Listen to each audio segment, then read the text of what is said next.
Hi everyone, Carter Kushner for Beyond the 90.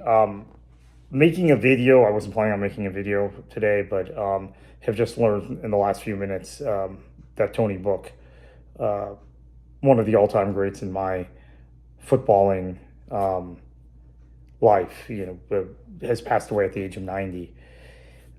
He Book was, along with the players you think about more commonly with Manchester City during the great era of City prior to this era, um, along with the Colin Bells and the Franny Lees and the Mike Summerby. He was very much the bedrock of the club. Also managed the club.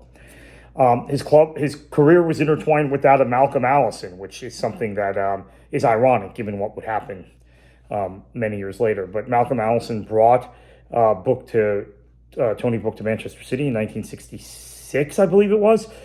Joe Mercer was the manager. Malcolm Allison was the assistant manager. One of the great partnerships, yin and yang, very much partnerships in terms of management in the history of English football, with Mercer as the manager, but Allison as kind of the flamboyant, maybe undercutting Mercer at times. Allison gets so much of the credit for Manchester City's run in that era, when much of it does deservedly belong to Joe Mercer. And as well to Tony Book, who was a right back, came to Man City in '66, captained the team in the '68 title-winning year, won the English First Division at the same time as Manchester United across town was winning the European Cup, won what is now the Champions League. First Division in England is now the Premier League. So you had Manchester as the epicenter of football in 1968. Book was instrumental in the side that in 1970 won the League Cup and the Cup Winners' Cup. '69 won the FA Cup. Neil Young's famous goal at Wembley against Leicester City. In '70, actually, I believe that Manchester City team might have been the first team. I have to double check this, but I think they were the first team to win a European, a UEFA, a major European trophy, and a major domestic trophy in the same season, 1970 League Cup and the Cup Winners' Cup. Things were much more competitive then. You didn't just collect trophies like you do now.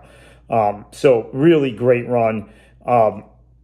'72, Manchester City should have won the league. That was Book's next to last year. Brian Clough and Derby overtook City after the transfer of Rodney Marsh. I'm going to talk more about that transfer in the podcast series I'm doing on Sven-Göran Eriksson.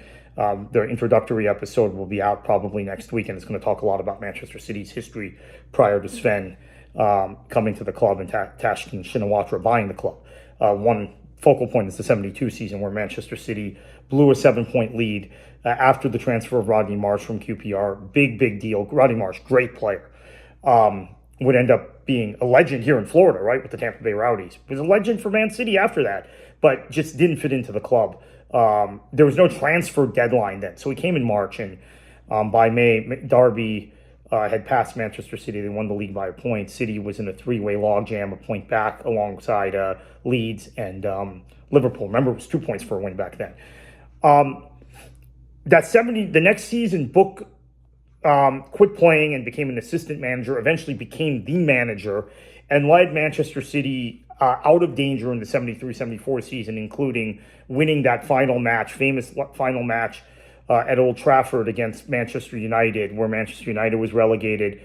The famous Dennis Law backheel, right? Former Man United player. Actually, he'd come through City's academy, went to United, came back to City. Am I correct in saying that? Maybe not. Maybe he was always a United player. I want to say he started at City and then went to United. But anyway, he scores the back heel. United is relegated. As it turns out, they would have been relegated anyway. But the story isn't quite as good without saying Manchester City beat Man United and relegated Man United. '76, we win the League Cup. Danny Turret's overhead goal against Newcastle at Wembley. And Tony Book was the manager of that team. And then obviously the '76-'77 season that everybody seems to forget about, when City really ran Liverpool close. Liverpool at their apex, the peak of their powers, ran them within a point. That was a great season. open, attractive, attacking football like you weren't seeing in the rest of England. England, you were seeing a lot of long ball. You were seeing a lot of negative, dire tactics. Man City, open, expansive, exciting. Won trophies, as I said, but also, ran close. That 72 season and 77 season. Very easily should have won the titles both those years. He gets sacked by the club and replaced by, of all people, Malcolm Allison. And Allison seemed to be undercutting him the next year. And the second stint of Malcolm Allison really, it was the first stint of Allison as the first team manager is really what began leading Manchester City down the road to purgatory. The late 80s and early 90s, with the exception of the Howard Kendall, Peter Reid period, where City was very good for about 2 or 3 seasons, were dire.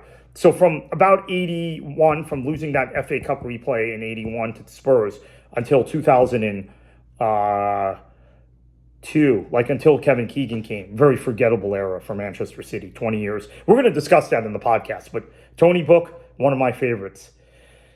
May he rest in peace. Great, great man.